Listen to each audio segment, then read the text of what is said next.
What's up, amigos? California is so crazy right now that you could probably vote at 7. By the time you're 18, they'll be counting your vote. But it all may change. The Supreme Court is about to decide it. So let's try to understand what's going on and let's talk about California. What do you think is going on? Go to the commentary. I want to see your vision, your opinion about this. Let's do it.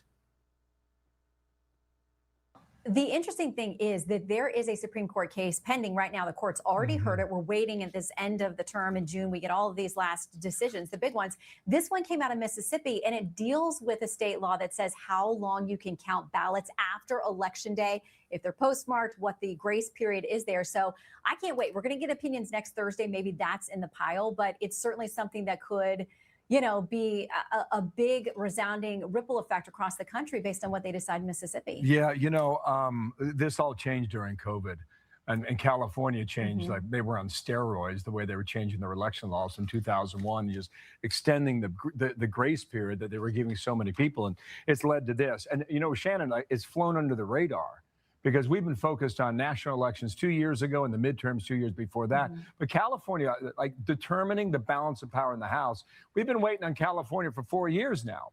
And yet again, we've got this one. Meanwhile, in this. No, man. California is like, what, 23 million votes, and probably there's two people with two calculator counting one by one to see how many votes. That's the only way.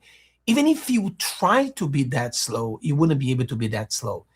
Third world countries, they will be counting the election before California count theirs. So it's just ridiculous. And look at this. Let's look what's going on in the maps right now. Look at this. Some suggest it could be weeks to come. But here's where we are right now in the governor's race. Steve Hilton still in the number one poll position here, leads Javier Becerra by 1.1 percentage points, roughly 63,500 votes now. Tom Steyer, number 3, came up since this time yesterday, came up slightly, up from 19.8 to 20.2.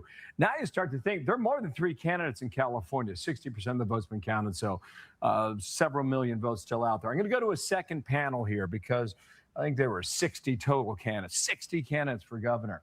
Chad Bianco's a Republican, sheriff, right? Katie Porter's a Democrat. You start to think now, if the finish between Steyer and Steve Hilton is that close, you start to think that these votes right here, 628,000 for Bianco, 255,000 currently for Katie Porter. If you were to put those votes into Becerra's pile or Steyer's pile or Hilton's pile, maybe in a couple of days or weeks, whenever they decide to call this thing, maybe those votes really start to matter.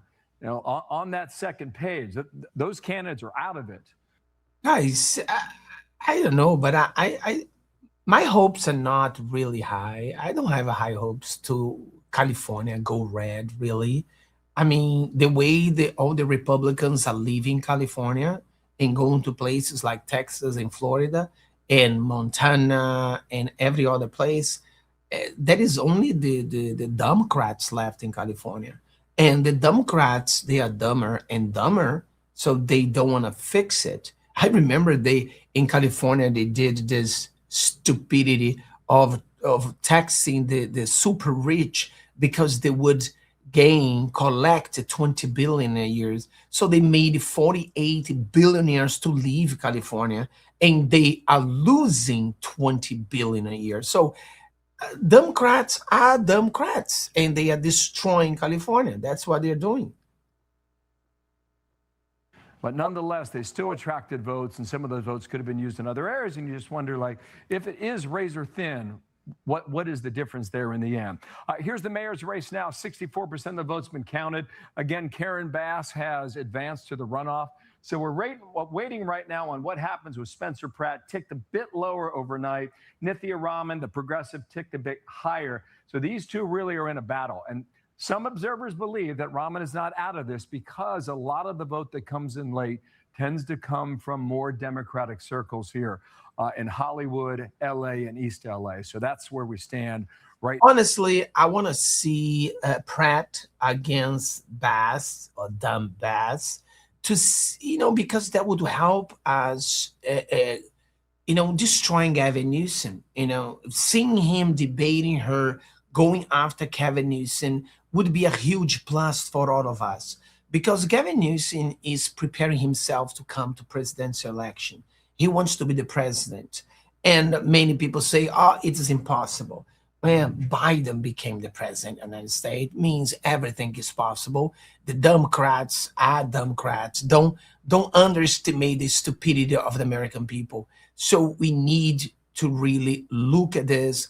Hopefully, I don't believe Spencer is able to beat the dumb bass, but at least he's gonna be able to expose Gavin Newsom, and then we have a better chance to beat him.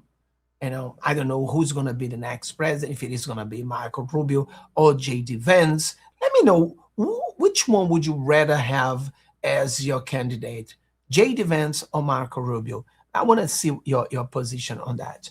But may God bless you. May God bless America. See you next time.